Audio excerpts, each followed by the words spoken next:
Director at the Energy Center at the Texas Public Policy Foundation, Jason Isaac, back with us. Jason, good morning. Good to see you.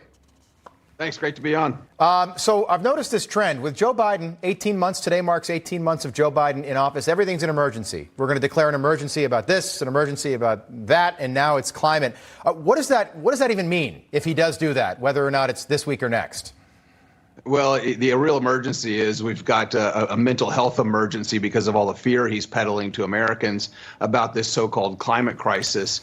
The real crisis is an access to energy crisis, and he's going to Somerset, Massachusetts, ironically, to stand on the graves of over 45,000 coal-fired jobs, coal mining jobs that his administration and the prior Obama administration are proud of killing. It's over half of the coal mining jobs in this country have disappeared in the last decade, crushing states like Colorado, West Virginia, Minnesota, Pennsylvania, New Mexico, hurting communities in those towns.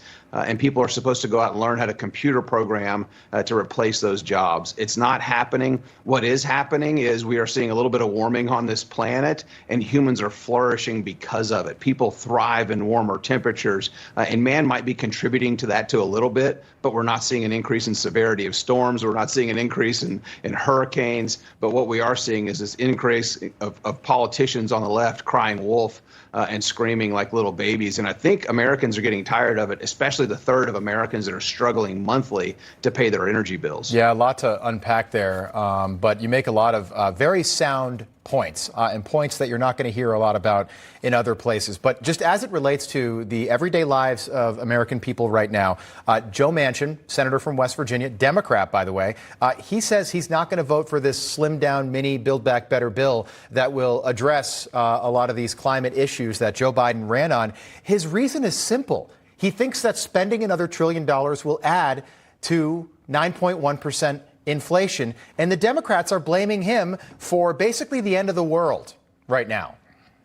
What do you make of that? Yeah, they continue to scream at Manchin and praise Senator Manchin for his efforts to try to keep inflation in check because spending another $1 trillion is only going to make it worse. And he recognizes, especially from the state of West Virginia, the benefits of producing hydrocarbons, fossil fuels. We're finding out what this low carbon economy that the Biden administration wants to implement and force down the throats of Americans so fiercely. We're learning firsthand what a low carbon future looks like, and it's playing out in Sri Lanka right now, where just 10 years ago they adopted policies to get to a low carbon lifestyle. Well, they're living it. It's net zero food, net zero reliable electricity, net zero jobs, right, all for zero environmental net benefit. Zero government too.